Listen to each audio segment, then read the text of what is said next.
یوسف علیہ السلام کے بھائیوں کے ظلم کی وجہ سے 40 سال ان کو در بدر ہونا پڑا، 40 برس گھر سے جدا رہے، پھر تہمت لگی، زلیخا نے تہمت لگائی، اور پھر جب وہ عورتوں میں بھی بات پھیل گئی کہ مجرم تو یوسف نہیں، مجرم تو زلیخا ہے، تو تھوڑی بدنامی ہونے لگی، تو انہوں نے یوسف علیہ السلام کو گدھے پہ بٹھا کے منہ کالا کر کے پورے شہر میں چکر لگوایا اور پیچھے اعلان کروایا، ھذا جزاء من اراد بسیدہ سوء، جو اپنے آقا سے برائی کرے اس کی یہ جزا ہے۔ یہ بازار میں نبی ابن نبی ابن نبی ابن نبی گدھے پر پھرایا جا رہا، پھر جیل 309 سال، بضع سنین۔ جن بھائیوں نے یہ دکھ پہنچایا تھا ان کے ساتھ کیا ہونا چاہیے تھا؟ میں صرف ان کا اب جملہ بتاتا ہوں جو یوسف علیہ السلام نے جب اپنا تعارف کا، جو بنیامین کو روک لیا، آپ پیچھے بھائیوں نے جا کر بتایا کہ بنیامین نے چوری کر لی تھی، اس کو وہ روک لیا ہے وزیر خزانہ نے۔ یعقوب علیہ السلام نے فرمایا کہ نہیں بیٹے میرا یہ خط لے جاؤ اور اس کو دے دو تو وہ امید چھوڑ دے گا۔ تو وہ خط ایک بڑا دردناک، وہ بڑی تحریر تھی، لکھا تھا عزیز مصر کے نام، ہم انبیاء کی اولاد شروع سے ہی آزمائش کی بھٹی میں ہیں، میرے دادا کو آگ میں ڈالا گیا، میرے چاچا کو چھری کے نیچے سے نکال، باپ کا لفظ آتا ہے، میرے باپ کو، چاچا کو بھی باپ عربی میں کہتے ہیں، چھری کے نیچے سے نکالا گیا، میرے بچے کو مجھ سے چھینا گیا، آج 40 سال ہو گئے مجھے اس کی خبر نہیں، تیری بڑی مہربانی میرا بیٹا واپس کر دے، ہم چور نہیں۔ اچھا، چونکہ یعقوب بھی نبی، یوسف بھی نبی، جب یوسف علیہ السلام اقتدار میں آ گئے تو اللہ کی طرف سے اجازت نہیں باپ کو بتانے کی کہ بھائی بتا دو میں ٹھیک ٹھاک ہوں، خاموش وہ خاموش، صبر پک رہا ہے پک رہا ہے پک رہا ہے۔ جب یوسف علیہ السلام نے خط پڑھا تو بہت روئے اور اللہ کی بارگاہ میں دعا مانگ، یا اللہ اب مجھے ملا دو، اپنے گھر والے ملا دو، بتا دو، پہلے روکا ہوا کہ اب بتا دو۔ تو یوسف علیہ السلام نقاب اوڑھتے تھے، اپنے حسن ایسا تھا، نقاب اوڑھتے تھے کوئی فتنے میں نہ پڑے۔ تو جب وہ دوسری دفعہ بھائی آئے، تیسری دفعہ، تو ایھا العزیز قد مسنا واہلنا الضر وجئنا ببضاعۃ مزجاۃ فأوف لنا الکیل وتصدق علینا ان اللہ یجزی المتصدقین۔ کیا عاجزی ان کلمات کہ جناب لائے تو کچھ نہیں ہے بھائی، یہ 2 پھوٹی کوڑیاں ہیں، ہمیں کچھ غلہ دے دو، بڑی بھوک اور فاقہ ہے۔ تو یوسف علیہ السلام نے ایسے نقاب ہٹایا، ایک دم انہوں نے یوں دیکھا، ابھی پہچانا نہیں۔ میں یہ جملہ بتانا چاہتا ہوں کہ اللہ سبحان، انبیاء کے اخلاق کیا ہوتے ہیں۔ مجھے کیوں سنا رہے ہیں، آپ کیوں سنا رہے ہیں؟ کہ ہم اس کو پیچھے چلنے کی کوشش تو کریں، کیوں بد اخلاق ہو کے مرنا چاہتے، کیوں ان لوگوں کے دل توڑ توڑ کے اپنی قبر میں جاتے ہیں؟ اسے ٹوٹنے دو، اسے اللہ اقبال کی قبر روشن کرے، تو بچا بچا کے نہ رکھ اسے، تیرا آئینہ ہے وہ آئینہ کہ شکستہ ہو تو عزیز تر ہے نگاہ آئینہ ساز میں۔ اسے ٹوٹنے دو، اس کے ٹوٹنے پر اس کی قیمت بڑی لگے گی، اس سے وہ فریادیں نکلیں گی جو عرش کو ہلا دی، جو ساز سے نکلی ہے وہ دھن سب نے سنی ہے، جو تار پہ بیتی ہے وہ کس دل کو پتا ہے۔ اس سے وہ نغمے نکلیں گے کہ اللہ کے عرش کو ہلا دیں گے۔ اپنے آپ کو توڑ دو، دوسرے کو مت ٹوٹنے دو، اپنے آپ کو توڑ دو، اپنے آپ کو توڑ دو کہ کائنات کا اٹل قانون ہے، ٹوٹ کے چیز بنتی ہے۔ یہ کتنی دفعہ یہ توڑا گیا، پھر اسے جوڑا گیا، پھر یہ روڈ بنا ہے، یہ کپڑا کتنی دفعہ کٹا پٹا اور پھر جا کر زیب تن ہوا ہے۔ هل علمتم ما فعلتم بیوسف وَأَخِيهِ إِذْ أَنْتُمْ جَاهِلُونَ. یہاں جو انہوں نے کیا تھا اس کے مطابق جملہ ہے قد علمتم ما ظلمتم بیوسف وَأَخِيهِ إِذْ أَنْتُمْ عَامِدُونَ. اب میں دونوں کا فرق بتاتا ہوں. یوسف علیہ السلام کو کہنا چاہیے تھا آئیو نا ذلیل ہوتے میرے اگوں لگ گیا نا پتا تو انو تم نے جو میرے ساتھ ظلم و ستم جو تم نے میرے اوپر ڈھائے اور جان بوجھ کے تم نے مجھے گھر سے بے گھر کیا آج اس کا مزہ چکھ رہے ہو کہ نہیں چکھ رہے ہو. یہ کہنا تھا قد علمتم تمہیں سارا پتا تھا تم نے مجھے گھر سے نکالا کنویں میں ڈالا بازار میں بکا تہمتیں اپنے دامن میں سمیٹ کے جیل میں گیا. یہ کہنا تھا. واہ واہ یوسف علیہ السلام پہ قربان جاؤں. هل علمتم ما فعلتم بیوسف وأخیہ اذ انتم جاہلون. مجرم کی طرف سے صفائیاں پیش کر رہے ہیں مدعی. آپ بے خبری میں حل وہاں بولا جاتا ہے کہ مجھے پتا ہے کہ جو بات میں عثمان کو کہنے لگا ہوں اس سے معلوم نہیں. اردو میں ہم کہتے ہیں عثمان تمہیں پتا چلا ابو بکر تمہیں پتا چلا. یہ ہے ہمارا محاورہ. تو عربی میں حل میرے بھائیو آپ کو پتا نہیں چلا تھا بے خبری میں ما فعلتم. فعلا عربی زبان کا سب سے کمزور لفظ ہے.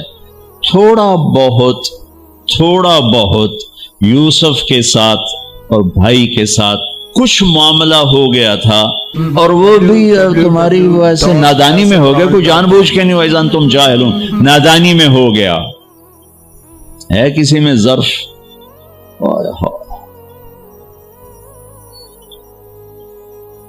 بھائیوں نے ایسے دیکھا. قرآن سارا ہی بڑا خوبصورت ہے لیکن بعض مقامات پر اگر انسان کو حیرت میں گم کر دیتے. قرآن سارا ہی خوبصورت. قرآن کی سب سے خوبصورت آیت کون سی ہے؟ وَقِيلَ يَا أَرْضُ ابْلِعِي مَاءَكِ وَيَا سَمَاءُ أَقْلِعِي وَغِيضَ الْمَاءُ وَقُضِيَ الْأَمْرُ وَاسْتَوَتْ عَلَى الْجُودِيِّ وَقِيلَ بُعْدًا لِلْقَوْمِ الظَّالِمِينَ. یہ قرآن کی سب سے خوبصورت آیت. یہ لفظ بھی یہاں اپنی جگہ پہ شاہکار ہے. اِنَّكَ لَأَنْتَ يُوسُف اِنَّكَ لَأَنْتَ يُوسُف. حیرت خوف شک یقین ڈرے ہوئے سہمے ہوئے آس لگائے ہوئے خطرے میں گھرے ہوئے تھوڑا تھوڑا پہچانتے ہوئے تھوڑا تھوڑا انکار کرتے ہوئے بے شمار کیفیات کو قرآن نے دو لفظوں میں اِنَّکَ شیر حیرت میں ہے انگلیاں اٹھ رہی ہیں. اِنَّکَ لَأَنْتَ یوسف. پہلے شک پھر یقین پہلے سوال پھر جواب پہلے خوف پھر امن پہلے ڈر پھر اطمینان. اِنَّکَ لَأَنْتَ یوسف. کہیں تو ہمارے خیال میں نہیں یقیناً آپ یوسف ہو. یوسف تو نہیں آپ یوسف ہو. میں نہیں ترجمہ کر سکتا میں محسوس کرتا ہوں کہ وہ کیا اس وقت کیفیت ہوگی. الفاظ نہیں میرے پاس. انا یوسف وہذا اخی. ہاں میرے بھائیو ڈرو نہیں میں یوسف ہوں یہ میرا بھائی ہے. قد من اللہ علینا سب اللہ نے ہمارے اوپر کرم کیا ہے. انہ من یتق ویصبر فان اللہ لا یضیع اجر المحسنین. سارے قرآن کو دو لفظوں میں اللہ نے یہاں بیان کر دیا. جو تقوی اختیار کرتا ہے جو صبر کرتا ہے اللہ اسے ضائع نہیں کرتا.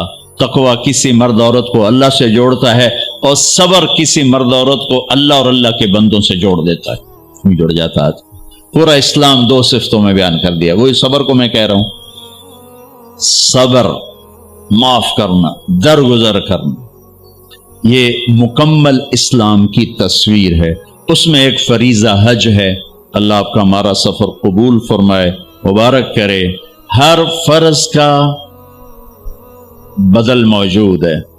ابھی ظہر کی نماز پڑھی جائے گی، کل کی ظہر موجود ہے، عصر پڑھی جائے گی، آگے عصر موجود ہے۔ آج کی ظہر میں کوتاہی ہو گئی، کل کی ظہر میں کوشش کرنے کا موقع موجود۔ اس سال کے روزے میں کوتاہی ہو گئی، اگر زندگی باقی رہی تو اگلے سال کے روزے میں اس کے ازالے کی شکل موجود ہے۔ حج زندگی میں ایک دفعہ فرض کن کا، ذرا ہاتھ کھڑا کر، فرض حج پہ کون جا رہے ہیں؟ ماشاءاللہ کافی سارے لوگ جا رہے ہیں۔ فرض حج زندگی میں ایک دفعہ ہے، اس کے بعد فرض کوئی نہیں، نوافل ہے۔ اور نفل اور فرض میں اتنا فرق ہے کہ ساری زندگی حج کرتا رہے فرض حج کو نہیں پا سکتا، ساری زندگی روزے رکھتا رہے فرض روزے کو نہیں پا سکتا۔ تو اللہ تعالیٰ نے ایک جملے میں سارے حج کے آداب بتا دی، تزودوا فإن خیر الزاد التقوی۔ تزودوا، بھائی کو سامان سمون ٹھیک کر لو، لے کے جاؤ۔ تزودوا ایک لفظ، مادی جسمانی ضروریات کے لیے ایک لفظ۔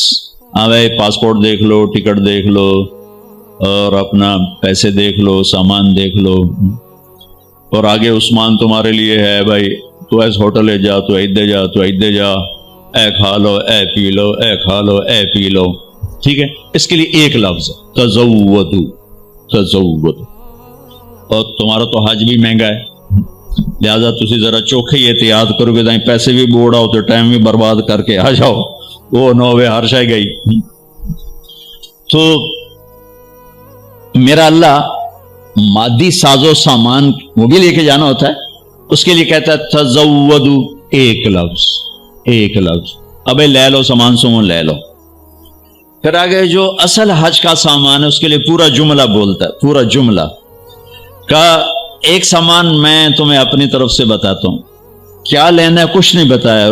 پہلے تو آٹا بھی جاتا تھا، ہماری تائی مرحومہ وہ 67-68 میں حج پر گئیں، قافلہ کٹھا، سارے ذمہ دار کٹھے، سارے خاندان کٹھے، بوریاں آٹے دیاں، بوریاں چاولوں دیاں، پیپے گھیو دے، بری جہاز پہ جانا، پورا ٹرک دا سامان ساڑی تائی دے نال ہوئے، ایک چاچا آئی، ایک تائی آئی، 2-4 بندے ساڑے خاندان دے آئیں، پورے ٹرک دا سامان نال جاندہ پہ۔ اس کے لیے ایک لفظ ہے تزودوا، لیکن اللہ نے کچھ نہیں بتا کیا لے کے جانا کیا نہیں لے کے جانا، کہ تم آپ سمجھے کہ ایک سامان میں تمہیں بتا رہا ہوں وہ تمہارے ذہن میں نہیں، لہذا وہ غور سے سنو۔ تزودوا، ابھی کو لے لو سامان، پھر آگے کہا جو میں بتانے لگا ہوں اگر وہ ساتھ نہ ہو تو سارا حج زیرو ہو جائے گا، اگر وہ ساتھ ہے تو سارا حج پورا ہو جائے گا۔ وہ کیا ہے؟ فَإِنَّ خَيْرَ الزَّادِ التَّقْوَىٰ۔ اتنا لمبا جملہ بتایا کہ سب سے بہترین حج کا سامان ہے تقویٰ، تقویٰ، یہ ساتھ لے کے جانا، تو ہمارا حج مزدار ہو جائے گا، بہترین ہو جائے گا، باقی اونچ نیچ ہو جائے گی لیکن بہترین ہو جائے گا۔ ایک سال بارش آ گئی، 8 لاکھ کلبے روڑ گئے تھے، 2 لاکھ کلبے روڑ گئے تھے، 15 لاکھ کلبے روڑ گئے، بیٹھے رہو گئے، تو اللہ جب چاہے نظام توڑ دے، جب چاہے سارا نظام ختم کر دے، لیکن تقوی کو نہ بارش لے جا سکتی، نہ بجلی، نہ بھاپ، نہ گرمی، نہ سردی، نہ خیمہ، نہ ہوٹل۔ کیا ہر مرد عورت کراچی سے چلنے سے پہلے حج کے سفر کے لیے تقوی کا سامان اکٹھا کرے، آنکھ میں حیا کا سرما لگائے، آنکھ بے حیا نہ ہو، کانوں میں ڈاٹ لگائے، کسی کی غیبت نہیں سننی، کسی کی برائی نہیں سننی، منہ پہ ٹیپ لگائے، گالی نہیں دینی، غیبت نہیں کرنی، لڑنا نہیں، جھگڑنا نہیں، بدتمیزی نہیں کرنی۔ چھوٹی چھوٹی باتوں پہ لڑ رہا تھا، میں نے کمرہ نہیں دیتا، میں نے ایتھے نہیں دیتا، میں نے ایتھے نہیں دیتا، روٹی ٹھڈی آ گئی، سالن ٹھڈا آ گیا، وہ اس پہ لڑ رہے ہوتے ہیں، وہ بھول جاتے ہیں ہم تو اللہ رسول کے مہمان ہیں، اور اللہ رسول کی مہمانی میں جو تکلیف آتی وہ تو جنت کا سامان بن رہا ہے۔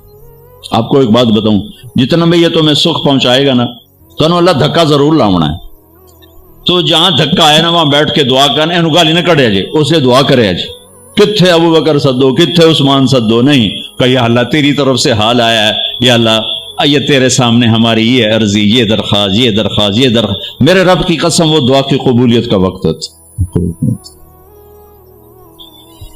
92 کا حج میں نے کیا تھا، جدے والے بڑا VIP حج کراتے تھے اس وقت، لیکن ہماری بس جو پھنسی رش میں تو 32 گھنٹے بس میں گزار کے ہم بس پہ چڑھے اور بس سے ہی واپس میں نہ پہنچے. نہ ہمیں عرفات کا میدان ملا، نہ ہمیں خیمہ ملا، نہ کچھ کھانے کو ملا، نہ کچھ پینے کو ملا. جون کے مہینے کا حج تھا، جون کے مہینے. 2 عورتیں اس میں بے ہوش ہوئیں پیاس کی شدت کی وجہ سے. تو اللہ نہ کرے کہ ایسا ہو. میں یہ بتا رہا ہوں کہ جب اللہ سے آسانی، ابھی سے 2 نفل پڑھو، یا اللہ آسانی کرنا، یا اللہ آسانی کرنا، یا اللہ آسانی کرنا. وہ ہمارے جلائے ہمارے پنجابن کو پاولی کہتے ہیں، بڑے کمزور سی قوم اور بڑے بھولی بھالی قوم. تو وہ ایوب جلایا تھا، پاولی سمجھتے کہ مجھے اپنی زبان کا مزہ زیادہ آئے گا. اس کو ہو گیا بخار ہو گیا لمبا. ایوب علیہ السلام پہ 18 سال بیماری رہی ہے، ٹھیک ہے. وہ کہنے لگا اللہ سائیا میں تو ایوب نبی نہیں، میں تو ایوب پاولیاں، میرا بخار کیوں لمبا کیتی جان، میرے نال تو مہربانی کر، مینوں کدے پھا چڑھے. تو تم سب کہنا یا اللہ ہم تو ایوب جو لاہے ہیں، ایوب نبی نہیں ہے، آسانیاں کر یا اللہ، آسانیاں کر یا اللہ. برگر بھی کھواتے حج بھی کرا، آئس کریم بھی کھواتے حج بھی کرا. یہ اللہ سے مانگنا، مشقت کبھی نہ مانگنا، کبھی نہ مانگنا، کبھی نہ مانگنا. میرے والد صاحب رحمت اللہ علیہ ڈیرے میں بیٹھے ہوئے تھے، لہر میں آ گئے. اللہ سائیں آپ بخار دے میں آ توڑے گناہ تا معاف ہونا. راتی 104 تو چڑھیا 104 تے او حال میں کیا او بابا رب نو ایڈا چھوٹا تو بنا چھڑے بھئی بخار نال ہی گناہ اس معاف کرنے. تو ایویں منگیا یا اللہ میرے گناہ معاف کر، ہن منگیا ہی تو بھو گناہ. اللہ سے مشقت نہ مانگنا، یا اللہ آسانیاں کر، یا اللہ آسانیاں کر. لیکن اگر آ جائے ہاتھ اٹھا لیں، وہی عرفات ہوگا، وہی مزدلفہ ہوگا، وہی مینا ہوگا. چاہے مکے میں آئے، چاہے مکے اور مدینے کے سفر میں آئے، چاہے ایئرپورٹ پر آئے، جدے میں آئے، جہاں بھی آئے، ناگواری مشقت ہاتھ اٹھا سیدھی جائیں گی دعائیں اللہ کے عرش، چونکہ اب اللہ کے مہمان بن چکے. اور آپ کو پروٹوکول افسر، آپ کا استقبال کرنے والے لاکھوں کروڑوں فرشتے ہیں جو آسمان سے اتریں گے، اور آپ کے لیے خصوصی طور پر استقبالیہ میں ابراہیم علیہ السلام کو اللہ نے کھڑا کیا قیامت تک. کیا کہا ہے؟ اذن فی الناس بالحج یاتوک رجالا وعلی کل ضامر یاتین من کل فج عمیق. ابراہیم اذان دے، آواز لگا حج کی، لوگ حج پر آئیں گے تیرے پاس. یاتوک، ابراہیم علیہ السلام کو گئے ہوئے 4000 سال ہو چکے ہیں، اللہ کہہ رہے ہیں تیرے پاس آئیں گے، تیرے پاس آئیں گے. تو میری طرف سے میرے مہمانوں کا استقبالیہ بنے گا، استقبال کر میرے مہمانوں کا. لہٰذا یہ سفر بہت مبارک ہے. اس میں لڑائی نہیں کرنی، جگہ پہ نہیں لڑنا، کمروں پہ نہیں لڑنا، کھانے پہ نہیں لڑنا. جو آ جائے اسے برداشت کر کے اللہ سے دعاؤں میں نفلوں میں لگ جاؤ، دعا میں لگ جاؤ، تسبیح میں لگو، تلاوت میں لگ جاؤ، گناہوں کی معافی میں لگ جاؤ. بہت سیزن ہے اللہ پاک سے مانگنے کا کہ اللہ ہمارے ساتھ سہولت عافیت کو معاملہ کرے. ہم اس قابل نہیں کہ ہم اس کی مشقتوں کو برداشت کر سکیں. اللہ آپ کا یہ سفر قبول فرمائے. جانے سے پہلے سب کو معاف کر کے جائیں، دلوں کو صاف کر کے جائیں، اپنے معاملات کو صاف کر کے جائیں، تاکہ اللہ بھی ہمارا معاملہ صاف کر دے. کہ ایک عرفات کا دن ایسا ہے جس میں میرے نبی کا فرمان ہے کہ اللہ تعالیٰ فرماتے ہیں میرا بندہ جتنے گناہ لے کر آ، جتنے بارش کے قطرے، جتنے ریت کے ذرے، جتنے درختوں کے پتے اور جتنے گردش ایام میں بننے والے دن اور رات ہیں، ان کے گھڑی اور گھنٹے، آج اتنے بھی گناہ لائے گا تو ایک بول پہ معاف کروں گا، جاؤ معاف، جاؤ معاف، جاؤ معاف. تو حج کا سفر بہت مبارک، بہت خوبصورت ہے. اللہ تعالیٰ آپ کے لیے، ہمارے لیے اسے ہماری نجات کا ذریعہ بنائے، قبولیت کا ذریعہ بنائے. جن کا فرض ہے اللہ تعالیٰ فریضہ کی ادائیگی کی شکل پیدا فرمائے. جو نفلی طور پر جا رہے ہیں تو اللہ کو پسند ہے اس کے گھر بار بار آنا. تابعوا بین الحج والعمرہ، حج اور عمرہ بار بار کرو، بار بار کرو. فإنہما ينفیان الفقر والنفاق، بار بار حج اور عمرہ تمہارے نفاق کو بھی دور کرتا ہے اور تمہارے فقر کو بھی دور کرتا ہے. اللہ کے گھر کی حاضری جتنی دفعہ نصیب ہو، مانگتے رہو، جاتے رہو. للمتقين مفازا حدائق وأعنابا